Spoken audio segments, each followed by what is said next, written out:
안녕하세요.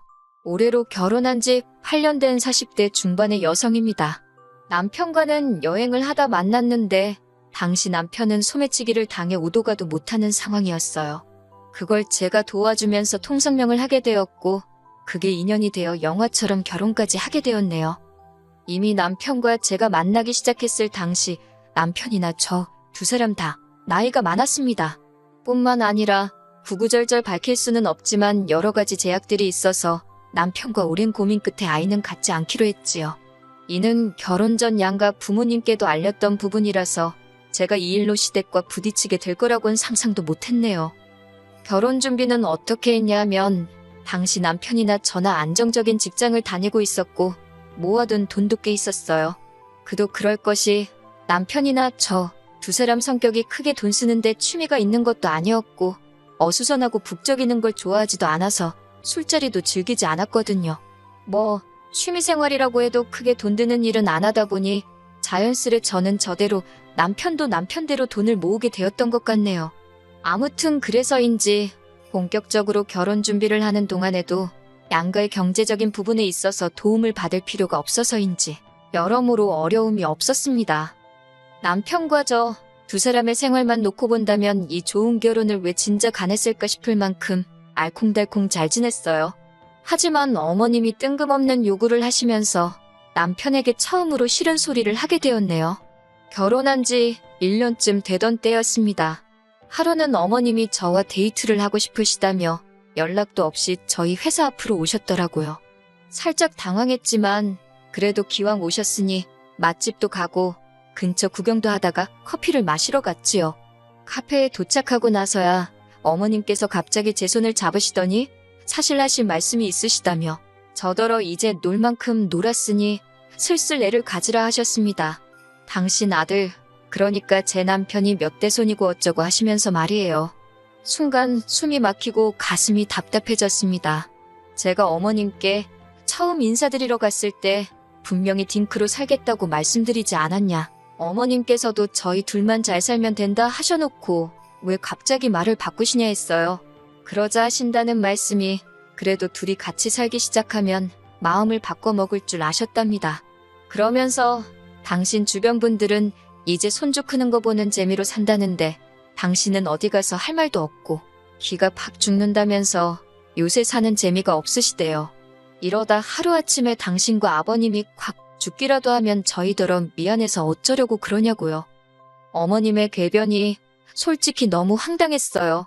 저는 어머님께 아무리 그러셔도 못 낳는다고 선을 그었습니다. 벌써 제 나이가 얼만 줄 아시냐.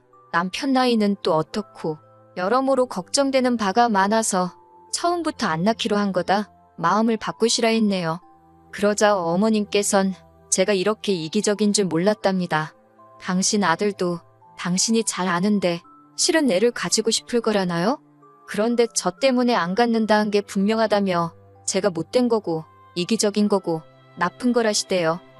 결국 어머님과의 데이트는 엉망이 되었고 집에 돌아온 제가 먼저 퇴근한 남편을 붙들고 오늘 있었던 일을 이야기했습니다. 남편 역시 황당해하며 갑자기 어머님께서 왜 그런 말씀을 꺼낸지 모르겠답니다. 무조건 자기가 다 미안하다면서요. 그리고는 한 번만 더 또 그런 식으로 말씀을 하시면 그냥 남편인 자기한테 문제가 있다고 그러랍니다. 아들이 문제 있다는데 어쩌시겠냐고요. 그러면서 제가 원하면 당장이라도 어머님께 전화해서 따지겠다는데 그건 제가 말렸어요. 지금 바로 그래봤자 아들 조종하는 못된 며느리 소리나 들을게 뻔했으니까요. 그리고 며칠 뒤 아버님의 생신을 축하하기 위한 자리에서 어머님은 또 다시 손주 이야기를 꺼내셨습니다. 저희가 생신 축하드린다며 용돈을 챙겨드렸는데 이런 거 다 필요 없다며 내년엔 손주 없으면 오지도 말라시대요. 그러자 남편이 크게 화를 내면서 자기 몸에 문제가 있어서 아이를 못 갖는 거라 했어요. 사실대로 말씀드릴 수가 없어서 어머님 아버님이 속상해 하실까봐 못 갖는 게 아니라 안 갖는다 한 거라고 둘러대면서 말이지요. 이땐 어머님뿐만 아니라 아버님까지도 크게 충격을 받으신 눈치라서 괜히 제가 다 죄송해지더라고요.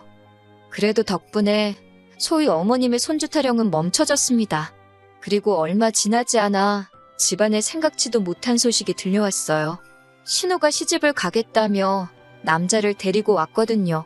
문제는 이걸 문제라고 하는 게 맞나 싶긴 한데 신우는 저희 남편보다 12살이 어린 동생이에요.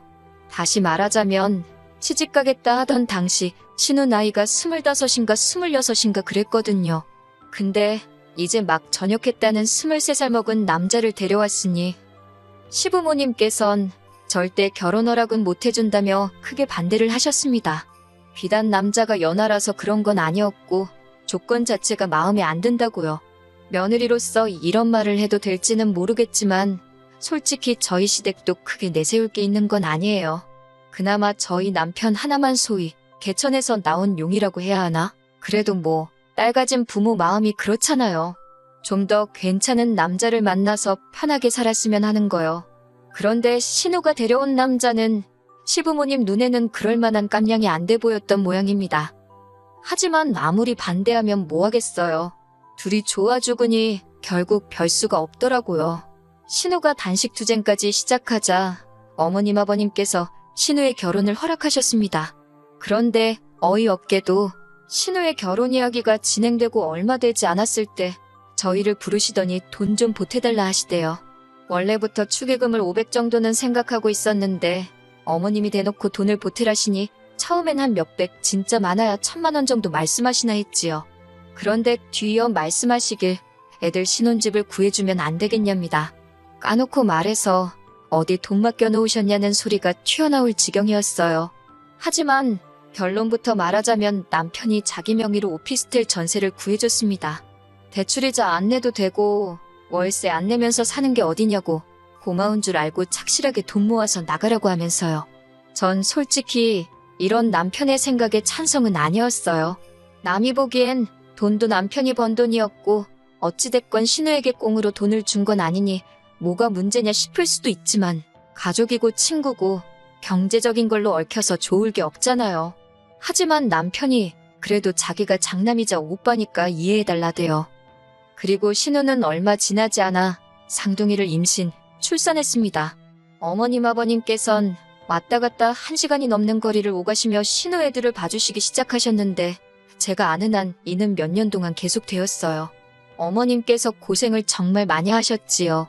게다가 이건 뭐 솔직히 제가 간섭할 문제는 아닐 수도 있지만 그 긴 세월 동안 신우가 어머님께 얼마씩 챙겨드린 것 같지도 않더라고요. 언젠가 한번 어머님께서 이모님한테 지들 밥벌이라도 하고 살면 소원이 없겠다고 하소연하시는 걸 들은 적이 있었거든요. 한편 저희 부부는 신우 부부에 비하면 저희 입으로 말하기 그렇지만 자식 노릇, 자식 돌이 제법 하고 살았습니다. 신혼애에 비하면 받은 건 일절 없었지만 그래도 할도리는 하고 사는 게 맞다 싶었으니까요. 제가 뭐 저희 부부가 이것도 해드리고 저것도 해드렸다며 하나씩 전부 다 말하자는 건 아니지만 능력이 닿는 한 시댁 친정 가리지 않고 성심성의껏 물심양면으로 해드렸다고는 자신있게 말할 수 있어요. 그런데 이런 게 신우 눈에는 저희가 돈이 남아돌아서 그러는 걸로 보였던 걸까요? 언젠가부터 시부모님한테만 쓰지 말고 시조카도 좀 챙기라며 저희에게 이것저것 요구를 하기 시작하대요. 처음 시작은 사소한 것들이었어요. 저희 부부가 백화점을 간다고 하면 자기도 데려가 달라고 통사정을 해서 몇 번 같이 간 일이 있습니다. 그러면 여지없이 아동복 코너라던가 그런 곳을 돌면서 이것도 예쁘다 저것도 예쁘다 하며 삼촌이 사주면 안 되냐, 외숙모가 사주면 안 되냐. 처음엔 어린 신우의 철없는 땡깡 정도로 생각하고 한두 벌 사주고 그랬어요. 그랬더니 언젠가부턴 옷에서 끝나는 게 아니라 무슨 장난감이 어떻고 저떻고 결국 부담스러워서 언젠가부터 백화점 간다 소리를 절대 안 했더니 아예 대놓고 계절도 바뀌는데 애들 패딩하고 부츠 하나씩 사주면 안 되냐 그러대요. 이뿐만이 아니었습니다. 어떻게 보면 제가 이렇게 사연을 쓰게 된 결정적인 이유이기도 하지요. 저희 남편이 내년 봄에 주재원으로 미국에 가게 되었거든요. 저는 당분간 쉰다는 생각으로 회사를 관두고 따라갈 예정이고요. 그런데 이 소식을 들은 신우가 자기 애들을 데리고 가달랍니다. 어린 나이에 영어를 배울 수 있으니 얼마나 좋은 기회냐면서요. 시부모님까지 나서서 어차피 저는 미국에 가서 따로 일을 할 것도 아니지 않냐며 놀면 뭐하냐고 조카들 좀 데리고 가라는데 진짜 어이가 없더라고요. 그러자 남편이 신우더러 한 달에 얼마씩 줄 거냐 묻대요. 생각지도 못한 남편의 말에 저 사람이 무슨 소리를 하는 건가 싶어서 가만히 냅둬봤어요.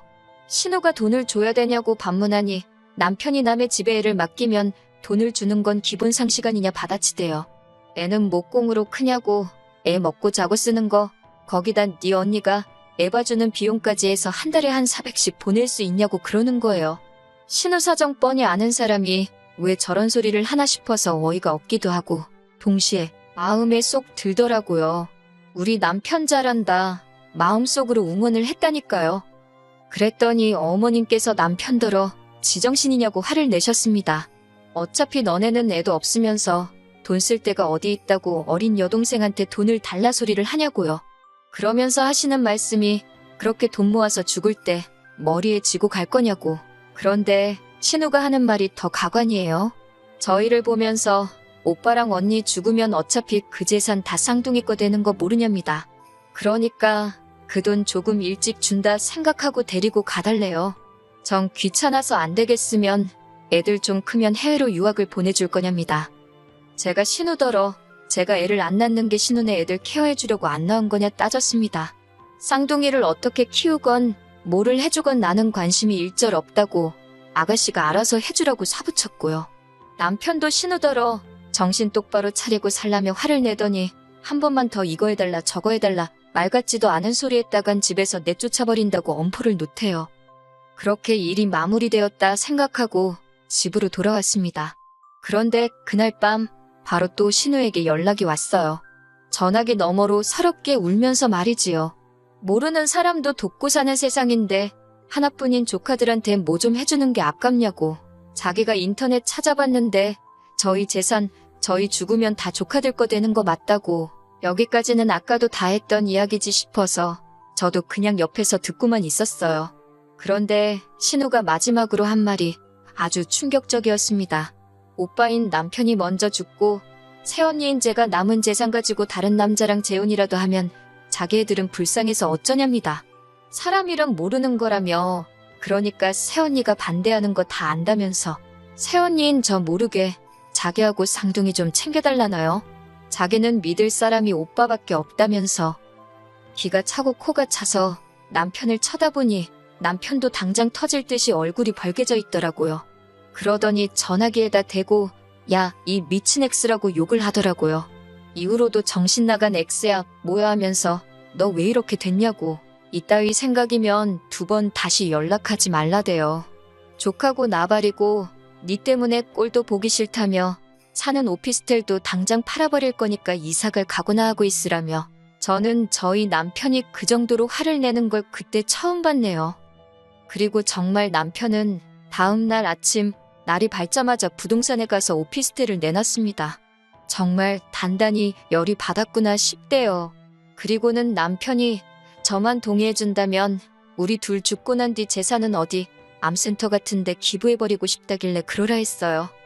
이후로 신우는 여전히 앓는 소리 하면서 지 오빠는 무서운지 그리고 지가 뭐라 짓거렸는지 제가 모른다고 생각하는지 저한테 언니 하면서 연락을 해옵니다.